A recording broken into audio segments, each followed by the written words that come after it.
So today's session is for those of us who find ourselves in situations where we cannot help but worry about other people. Those of us who tend to be codependent, who have grown up not feeling good about the self, who do not feel good enough, and who learned that love was conditional and that love was tied to making other people happy. That we when we were taking care of others, when we were stuffing our emotions, when we were learned that if we toned ourselves down and we smiled on cue, then we suffered less. Those of us who learned that our mothers were happier if we just weren't a burden. Those of us who learned that mommy, especially mommy, and daddy too, but especially mommy, because I believe that because our mothers actually give birth to us, they are the most influential. And oftentimes they are the people that, or the parent that we spend the most time with. So obviously their energy is going to impact us. And obviously, if we are growing in the womb, their womb, and nestled up against their chakra system, obviously we are going to be impressed by their level of emotion, their level of anxiety, their frequency. We're going to be impressed by that. And those of us who have come from homes where mom was emotionally dysregulated, or we came from homes where there was addiction and not a whole lot of truth telling. When you come from a codependent home, you are often the adult child of a family that has a history with addiction, like alcoholism. And I'm always amazed that when I offer my 12-week breakthrough method course live, we have people that are in the class and they're shocked when they do family history and they learn that their grandfather or their grandmother was an alcoholic, but their parents just never talked about it. And so they were and are grandchildren of alcoholics, but yet their own mother and father just grew up with this chaos and learned to walk on eggshells, and it became the norm. And all of these family patterns are ingrained at the subconscious level, including belief systems and even ways of interpreting the world.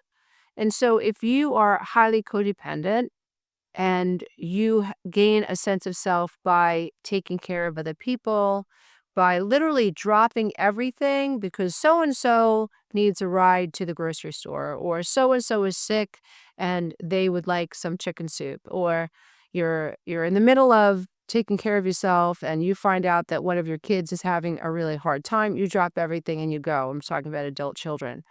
Those of us who are highly codependent, we live our lives looking outside of ourselves, looking for ways to fill in the spaces for other people. So we try to fix other people. We're very anxious when other people are upset. We're very nervous when other people are having a hard time. And we don't know how to deal with our loved one's suffering. And that anxiety within ourselves regarding our loved one's suffering really sets us up for failure because we associate pleasure with fixing them and pain with allowing them to go through whatever it is that they have to go through. And so, in terms of what's happening at a neurological level, we're associating safety with rescuing and pain and suffering with allowing them to suffer. And that is why we feel so often like chickens that have just had their heads cut off, and we are running through life constantly putting out fires. And I think one of the most heart-wrenching lessons that a codependent person who incarnates on this planet into a dysfunctional family and learns that codependency is the best way to avoid rejection and abandonment and criticism and pain and shame. At the same time, it helps you regulate your anxiety because as long as you're seeking approval, you're kind of like hedging the bet and you're sort of like getting out ahead of potential abandonment. I mean, you're abandoning the self and you're not being your true self, But hey, you're abandoning potential external abandonment. And so you're on this Ferris wheel or this hamster's wheel of avoiding abandonment trauma, avoiding your anxiety, avoiding your pain. You don't realize it because this is like a brain map and a program. And hey, your mother lived this way and your grandmother lived this way. So what do you know? This is just the way you are. And we're born never questioning what we think. And the ego persona that we adopt, we just don't question it. It's like we're handed a script, we read the script, and we become that character in that script. And then our life unfolds. We never really become our true self. We ignore the little hunches to write a book, to become an author, to take that violin class, to take that dance class, to do this, to do that. We just ignore it. We ignore all these impulses and think, I can't do that. Why won't you do that? Because your brain is primed to fear criticism. And anything that your brain associates with the unfamiliar is considered unsafe. So you have cognitive dissonance around it, and you're manipulated even by your own survival mechanism. I mean, it's you not that it's easy to figure out, but once you understand how this all works at the subconscious level, what the ego persona is, what it means to be codependent, it's basically a survival mechanism, and it keeps you stuck. And as long as you keep telling that story from the seat of the person who was wounded as a child, you're always going to feel insecure. You're always going to feel unworthy. So you have to learn how to step out of that persona from a higher state of consciousness and really recognize that that persona is not you. It's something that you adopted. It was impressed upon you. And because all human beings are asleep, we never question that persona. But I wanted to really drive home a lesson for anybody out there who listens to my work, who follows my work. I want you to be prepared for this lesson in your life. And I wish that I had learned this sooner because learning it has taken me a really long time and it still blows my mind. But the lesson is that you cannot save someone else from their suffering. You cannot take care of someone else's suffering. You cannot take someone from their suffering. You can try, but you can't fix someone's suffering. If someone that you love is suffering, say someone who is married to an alcoholic or is an alcoholic, you can see all the potholes in their life. You can see how your friend who's married to an alcoholic, how she hides for him, she covers for him, she pretends that they're a happy couple. He's abusive, but she never talks about it. Everything gets slipped under the rug. She's really irritable. She's really snappy at the kids.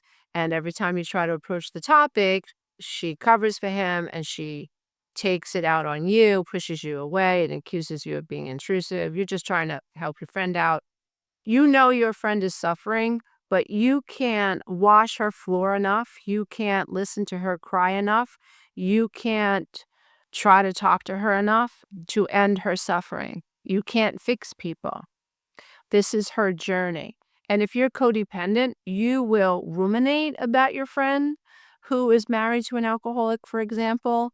You will ruminate about how I might be able to convince her that she's in a toxic marriage and who should she talk to. I mean, I probably get at least 2 emails a week from people who want me to talk to their child or talk to their spouse or talk to their friend because they're suffering, someone that they know. It's not the person coming to me and saying, hey, I would like your counsel. I would like your wisdom. I'd like to work with you. It's a codependent, well-meaning loved one who's saying, my friend, my partner, whoever is in pain. I'm uncomfortable with their pain and I want to do whatever I can to help them come out of that pain. And it is such a profound lesson to learn that you can't fix someone else's suffering. There's nothing that you can do that would take that person's suffering away. And if you are highly codependent, it is going to feel like you're ripping your skin off when you start walking away from people who are just mucking up their life, or the way that they're mucking up their life is now affecting you, is now affecting your marriage, is now affecting your children. It is going to feel so unnatural to not try to save someone from their suffering. And codependence and those people who have high empathy, one of our blessings and curses until we master it and we transcend it, we discover the lesson in high empathy, is to develop empathy for the self. That's the whole point. You could have empathy for other people and you can want to fix them. And this is going to get you in trouble there, dear codependents, because you will attract narcissists, psychopaths, and sociopaths that can sense your vulnerability. And studies prove that if you put a psychopath in a room of 100 people, they will start to separate out the vulnerable and the weak, the people that don't have that stainless steel spine from the rest of the crowd. And that is to dominate them and to take them over and to really control them from the inside out. This is what psychopaths do. This is even what narcissists do. Now, not all narcissists are psychopaths. You got to make that determination, but that we have to discriminate that. However, that's the way a narcissist rolls. A narcissist is going to flesh out the weak. And somebody who does not have a strong, or I call it the stainless steel spine, someone, for example, think about a woman who grew up with an alcoholic dad and she never felt seen, and mom was codependent, and mom was busy managing her alcoholic husband, and the daughter was walking on eggshells, and she really always felt abandoned and never got love either from her mother or her father. She's in a weakened position because she didn't grow up feeling like she was good enough. If anything, she felt like she was invisible and she was never enough. And she learned a lot of bad traits from mom and for dad. She's in a weakened position in that room with that one psychopath or a narcissist or a sociopath. She's going to be super, super attractive to the person who has been built to flush out people who struggle with a good sense of self. Now, what will happen lots of the times is in these narcissistic codependent relationships is that the codependent is so highly attuned to why the person is narcissistic, or why the person is even abusive, or why they are the way they are. They know all about their family history. They pieced it all together. They have made a life of studying other people. They studied their parents. That's how they survived. They put the pieces of the puzzle together, but they've lost themselves in this story. And the cognitive distortion is, oh, if I could figure this out and I could get this person to see what's wrong, then all will be right with the world. They will love me. I will love them. And all of this pain is going to go away. Wrong, dear one. That's not the way this works. That's why they call it a fantasy. You can't fix someone who is narcissistic. You don't have to feel like you have to fix them. You don't have to feel sorry for them, or you can have empathy for them, but understand that any empathy that you have for someone who's highly narcissistic, they will exploit it. It's a blessing and a curse to have empathy until you realize that you're supposed to have empathy for the self. That's part of your self-preservation mechanism, because if you only have empathy for others and you don't have empathy for the self, and you are someone who walks through life trying to fix other people and try to get people to not suffer, you're in a vulnerable position because you're going to attract people who are designed to not hear you and who are designed to take advantage of other people in society. That's how they exist. That's how they roll. And so it's so important. This lesson is so crucial that we realize that we can't end our adult children's suffering unless our adult children want to end that suffering. So if we have children that keep making the same mistakes over and over and over, we have to recognize we can't enable them. We can't give them enough money. We can't do enough for them to get them to end the the storyline that they have in their head that tells them that they can't resolve this issue. Lots of times it's people just don't want to resolve their issue. They're not looking for resolution. They're moment by moment by moment by moment. The last thing they want is resolution. It's not on their mind. They just keep getting into the same financial issue or the same relationship issue or the same drug issue.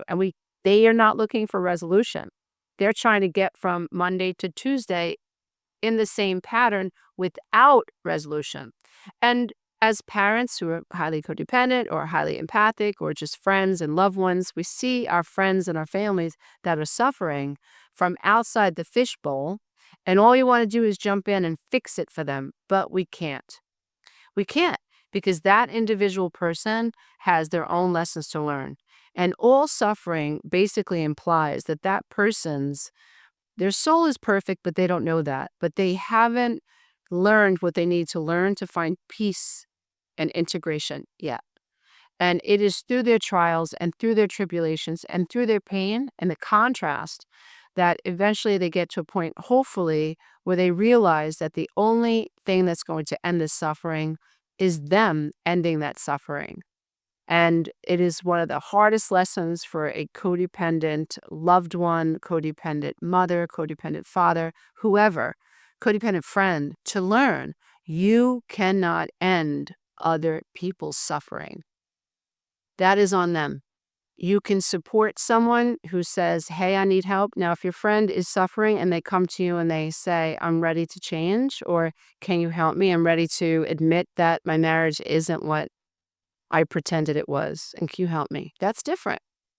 If your alcoholic friend comes to you and says, you know what, I'm done with this life and I really want to get well and I really want to take total accountability for how I feel and how I've been living and how I've been treating people. Like I'm done with the denial crap. I got to face my stuff. Like, can you support me in that? That's different. And we want to start seeing that difference in ourselves. We want to start really identifying when we're jumping in to fix because we're so uncomfortable with our loved one suffering.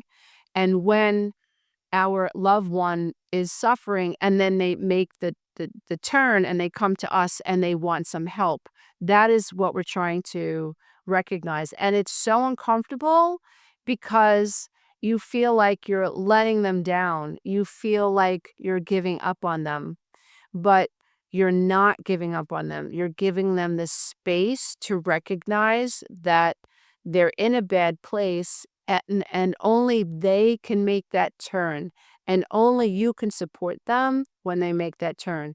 Scripture says, ask, believe, and receive. And this took me a long time. And I'm still working on it, like not offering unsolicited advice. Although I do still struggle with that with my children. Like, I didn't stop being your mom when you moved out and you got your own apartment or you got your own house or you took on a partner. Like, I didn't stop being your mom. So I still struggle with where is the line with that.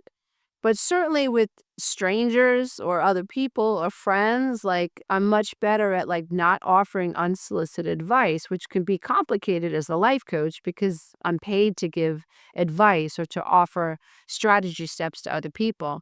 But I do have to manage myself. It's all part of my regulation, like my mental and emotional, psychological, and cognitive regulation. That's my job is to pay attention to how I'm showing up in the world. And not do that, not push my ideas on other people, and to really be aware and cognizant that suffering happens in people's lives. And when that is happening and I'm noticing it, it's really important that I don't make that suffering about me, that I don't let the inner child program take over where if there's chaos happening, I have to fix it, and I have to fix it because it's my fault that it's broken, which is what the major inner child wound is. There's chaos out here, and it must be my fault. And if it's my fault, I should have to fix it. And the fantasy is if I can fix it, then the heavens will clear and I will feel loved and we'll be one big happy family. It's all a bunch of BS illusion that we taught ourselves to believe in as children because we weren't cognitive or critical thinkers back then.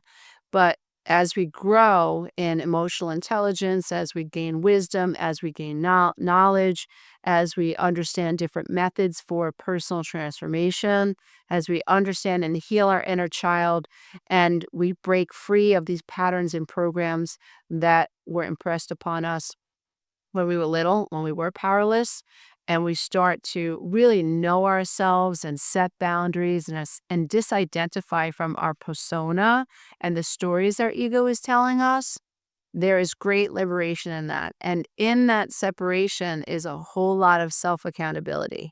And I just wanted to throw this piece of it into the mix for anybody who follows my work because I've been challenged by this so often, so I imagine other people are challenged too. When you see people that are suffering that you absolutely love and adore, you have to recognize on some level that you cannot end their suffering. Only they can end their suffering. They're in a bad marriage or the marriage is not really that good, and you see clearly what's happening, what has to get done. Unless they're willing to see that, those parties are willing to see that, you are not going to make a dent in their suffering because they haven't figured out that it's they who have to change and only they can end their suffering. But I know this is going to be difficult, but this is a pothole, if you will, that I would like you to be aware of on your journey so that you don't have to fall into it next time. So when we learn something, we share it with the world, and hopefully that pushes other people forward, and you get to avoid this type of pothole situation in your life that you could really fall into a rabbit hole and lose yourself in trying to take care of somebody and end their suffering, thinking that you can, and that's just an illusion. So I hope that this has been helpful. My name is Lisa A. Romano, and if you would like to learn about how you can work with me, visit www.lisaaramano.com.